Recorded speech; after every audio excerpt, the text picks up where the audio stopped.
سلام طعنا هابلنا خبركم تخاتلتنا الساعات زبلنا يوم حابريتات حزنا لكم مسينا لنا فلماقن كان غندرستاتهم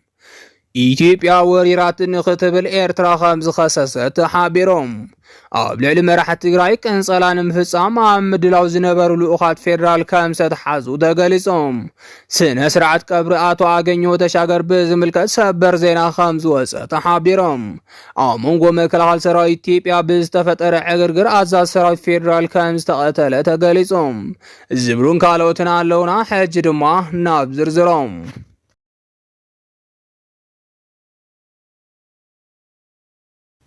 ኢትዮጵያ ወሪራትን ክትብል ኤርትራ ከም ዝኸሰሰት ሓቢሮም ኣብ መንጎ ኤርትራን ኢትዮጵያን ዝግበር ውግእ ከቢድን ንህልቀት ሚልዮናት ምክንያት ክኸውን ከም ዝኽእልን እንዳተገለጸ ጸኒሖም ናይዚ ዋና ምክንያት ድማ ኤርትራ ይኹን ኢትዮጵያ ካብ ዘመናዊ ኣጽዋራት ክሳብ ድሮናት ዝወነና ስለ ዝኾናም እቲ ኩናት ከቢድን ኣዕናውን ከም ዝኸውን ተፈሊጦም ካብዚ ብተወሳኺ ኣብይ ኣሕመድ በዝሒ ሰራዊት ስለ ዘለዎን ንሰራዊቱ ብዙሕ ስለ ዘይጭነቕን ወላ 1 ሚልዮን ሰራዊት ከፊሉ ወደብ ዓሰብ እንተ ተቆጻጺሩ ንኣብይ ኣሕመድ ዓብይ ዓወት ከም ዝኾነ ወተሃደራዊ ሊቃውንቲ ገሊጾም ብኣንጻሩ ድማ ሻዕብያ ተተካእ መንእሰይ ስለ ዘይብሉ እቲ ኩናት ዝናዋሕ እንተኮይኖም ሻዕብያ ልምዲ ዘለዎ ሰራዊቱ ክዳኸም ከም ዝኽእል ተሓቢሮም ይኹን እምበር ሕዚ ህወሓትን ሻዕብያን ብሓደ ስለ ዝተሰለፉ ብልጽግና ኦሮሞ ንሻዕብያ ኣሸኒፉ ወደብ ዓሰብ ንምቁጻር ዝነበሮ ሕልሚ ከም ዘፈሸሎ እንዳተገለጸ ይርከብ እዚ ከምዚ ኢሉ እናሃለወ ኢትዮጵያ ትወረንላ ክትብል ኤርትራ ከም ዝኸሰሰት ተሓቢሮም ኤርትራ ብሚኒስትር ዜና ጌራ ብኤክስ ገጻ ኣብ ዘመሓላለፈቶ መግለጺ ኢትዮጵያ ዲፕሎማሲ እናሰርሐት እትርከብ ንኤርትራ ክትወርር ደልያ ክትብል ከም ዝገለጸት ተሓቢሮም ሚኒስትር ዜና ኤርትራ ወሲኹ ከም ዝገለጾ ኢትዮጵያ ትገብሮ ዘላ ምድላው ብሓይሊ ወደብ ኤርትራ ንምውራር ይኽብል ከም ዝሓበረ ተፈሊጦም ውልቀ መላኺ ኢሳያስ ኣፈወርቅን ኣብይ ኣሕመድ ቃል ኪዳኑን ፈሪሱን ኣብ ከቢድ ጎንፂ ካብ ዝኣትው ብዙሕ ሓዋርሕ ዝተቆፀረ እኳ እንተኾናም ከምዚ ሕጂ ይፋው ብዝኾነ መንገዲ ብሚድያ ካብ ዝግለጽ ግን ውሑዳት ሓዋርሕ ከም ዘቆፀረ ይፍለጥ ኣብይ ኣሕመድን ውልቀ መላኺ ኢሳያስ ኣፈወርቅን እቲ ኣብ መንጎኦም ዝጸንሐ ጎንፂ ብምሽጥር መሓዝ ዝመረጸሉ ምክንያት መርገፂ ህወሓት ክሳብ ዝፍለጥ ከም ዝኾነ ምሁራት ገሊጾም እዚ ከምዚ ኢሉ እናሃለወ ኣብይ ኣሕመድ ሰራዊቱ ናብ ዓሰብ ከም ዘጸግዐ ተፈሊጦም ካብ ግንባር ቡሬ ዝተረኸበ ሓበሬታ ከም ዝገልጾ ብሜካናይዝድ ዝተዓጀበ ሰራዊት ኢትዮጵያ ናብ ወደብ ዓሰብ ምጽጉዑ ስዒቦም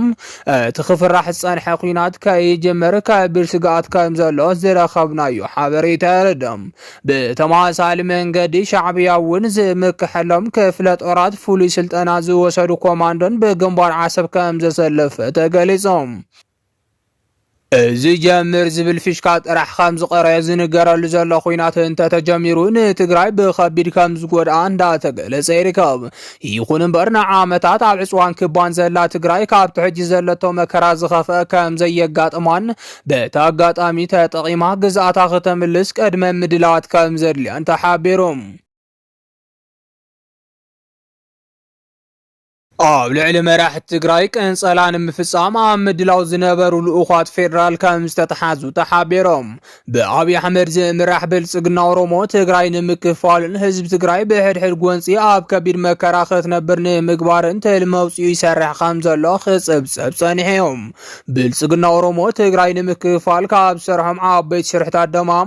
ኣብ ምዕራብ ትግራይ ዕጡቋት ምስልጣንን ምዕጣቕን ኣብ ሓራ መሬት ዓፋር ዕጡቋት ምትእኻብ ሚልዮናት ገንዘብ መዲቦም ንኣተሓበርቲ እንሃቦም ህዝቢ ትግራይ ብሽርቅን ስእነት ሰላምን ክሳቐም ምግባርን ካልኦትን ከም ዝርከብዎም ተገሊጾም ብልጽግና ኦሮሞ ውዕሊ ፕሪቶሪያ ምስ ተፈረመ ዝተወሰነ ርዳእታ እንተለኣኸኳም ብድሕሪት ግን ህዝቢ ትግራይ ኣብ ቀጻሊ ስቃይ ዝነብረሉ ገመድ እናዳለወ ከም ዝነበረ ፍልፍላት ይሕብሮም ስለዚ ድማ ከም እምነት ብልጽግና ኦሮሞ ልዕልና ኦሮሞ ዝረጋገጽ ኣብ ምድኻም ትግራይን ኣምሓራን ከም ዝኾነ ተፈሊጦም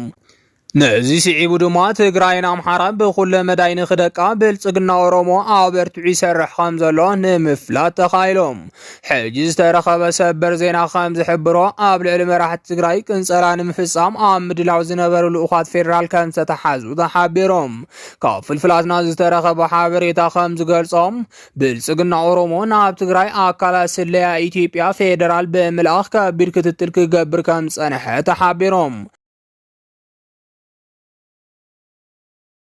እቶም ኣብ ትሕቲ ቁጽር ዝወዓሉ ናይ ቅንጸላ ስኳድ ከም ዝሓበርዎም ኣብ ልዕሊ ዋና መራሕቲ ትግራይ ቅንጸላ ብምፍጻም ትግራይ ክትከፋፈል ምግባር ዝዓለመ ከም ዝኾነ ተፈሊጦም ብመሰረት እቲ ዝተረኸበ ሓበሬታ እቲ ብፌደራል መንግስቲ ከም ዝተለኣኸ ዝተነገረሉ ናይ ቅንጸላ ስኳድ ንጀነራል ወዲ ወረደ ብምቕንጻል ኣብ መንጎ ሕወሓትን ደገፍቲ ጀነራል ወዲ ወረደን ጎንፂ ንምልዓል ዝተሓሰበ ሴራ ከም ዝነበረ ተገሊጾም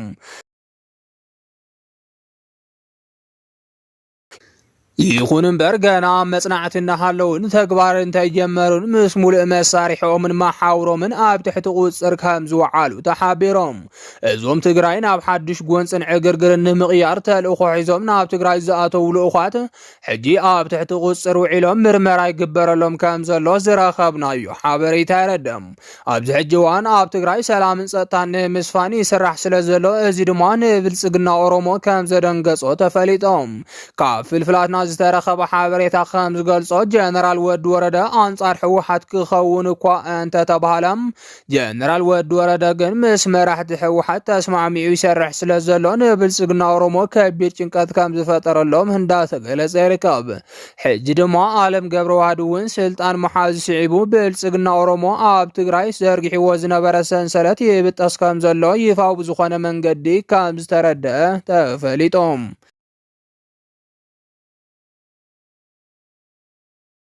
ስነ ስርዓት ቀብሪ አቶ አገኘሁ ተሻገር በዝምልከት ሰበር ዜና ከም ዝወፀ ተሓቢሮም አቶ አገኘሁ ተሻገር ኣብ ልዕሊ ህዝቢ ትግራይ ዘርኢ ምጽናት ንኽፍጸም ካብ ዘተሓበሩ ገበነኛታት ሰበስልጣን ብልጽግና ሓደ ከም ዝኾነ ይፍለጥ አገኘሁ ተሻገር ፕሬዝዳንት ክልል አምሓራ ኣብ ዝነበረሉ እዋን መንእሰይ አምሓራ ኣብ ክልል አምሓራ ዝርከብ ኩሉ ትግራዋይ ንኽጭፍጨፍ ዝኣወጀን ፋኖ ኣብ ዳንሻ ራያ ምዕራብ ትግራይን ካልኦት ከባቢታትን ህዝቢ ትግራይ ክጭፍጭፉ ዘተሓበረ ገበነኛ ከም ዝኾነ ይፍለጥ አቶ አገኘሁ ተሻገር ኣብ ፌደራል ስልጣን ምስ ተዋሃበውን ከሳብዛ ካብ ሄሊኮፕተር ዝሕምሸሸላ እዋን ናይ ፌደሬሽን ምክር ቤት ሓላፊ ብምዃን ኣብ ጉዳይ ምዕራብ ትግራይ ጠንኪሮም ካብ ዝከራኸሩ ዝነበሩ ሓለፍቲ ኣምሓራ እቲ ዋና ከም ዝኾነ ተፈሊጦም ስለዚ ድማ አገኘሁ ተሻገር ብሄሊኮፕተር ሓደጋ ክሕምሸሽ ምኽኣሉ ንብዙሓት ዘደንገጸ ጉዳይ እኳ እንተኾነም ምዕራብ ትግራይ መፍትሒ ንኽትረክብ ግን ዓብዪ ግደ ክጻወት ከም ዝኽእል እንዳተገለጸ ይርከብ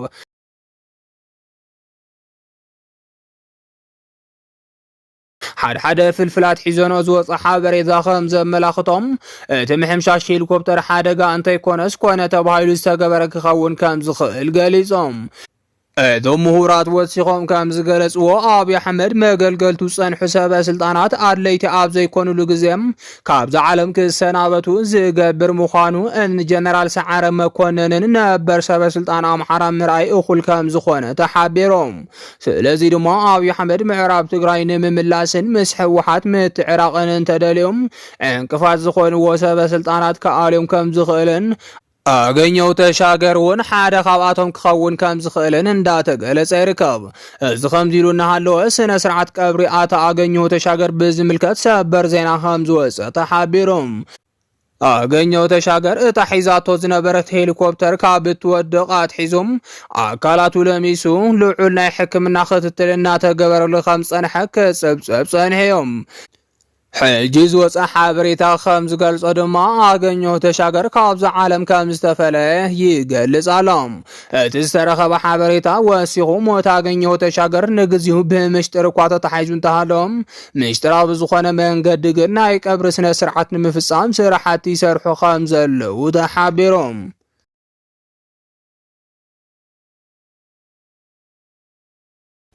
መንጎ መከላኸሊ ሰራዊት ኢትዮጵያ ብዝተፈጠረ ዕግርግር አዛዝ ሰራዊት ፌደራል ከም ዝተቐተለ ተገሊጾም ኣብ ክልል ኣምሓራ ንኦፕሬሽን ዝተዋፈሩ ኣመራርሓ ሰራዊት ፌደራል ዘይተጸበይ ወረብሻ ከም ዝገጠሞም ተሓቢሮም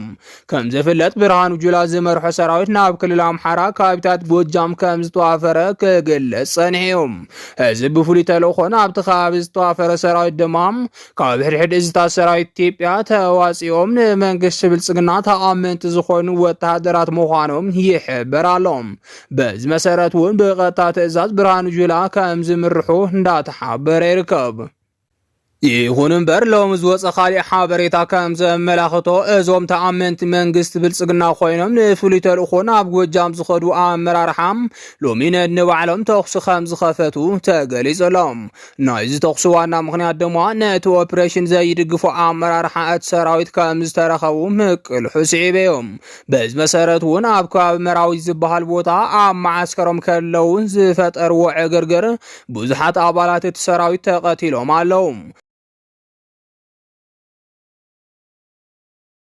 እቲ ንዓብዪ ዘደንገጸ ክስተት ድማ ምክትል ብርሃኑ ጁላ ኮይኑ ነቲ ሰራዊት ዝመርሕ ዝነበረ ጀነራል ምቕታሉ ስዒበዮም በቲ ዝተፈጠረ ዕግርግር ዝተቐተለ እዚ ጀነራል ድማ ሚስጥር ከየውፅእ ተባሂሉ ብቐጥታ ናብ ኣዲስ ኣበባ ከም ዝተወሰደ ተሓቢሩሎም መንነቱ ክፍለጥ ዘይደለዩ ኣመራርሓ ብልጽግና ድማ እቲ ኣዛዚ ጀነራል ተወቂዑ ሕክምና ብምውዳእ ናይ መሪሕነት ለውጢ ተገይሩሉ ናብ ካሊእ ከም ዝተመደበ ምሲሎም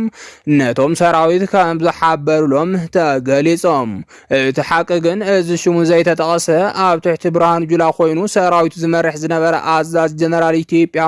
ብስውር ርእሱ ናብ ኣዲስ ኣበባ ከም ዝተወሰደ ንምፍላጥ ተኻኢሎም ዝኸበርኩም ተኸታተልትና ነዚ ሰዓት ዝበልናዮም ሓበሬታታት ነዚኦም ይመስሉ ነይሮም ንምክትታልኩም ካብ ልብና መስገን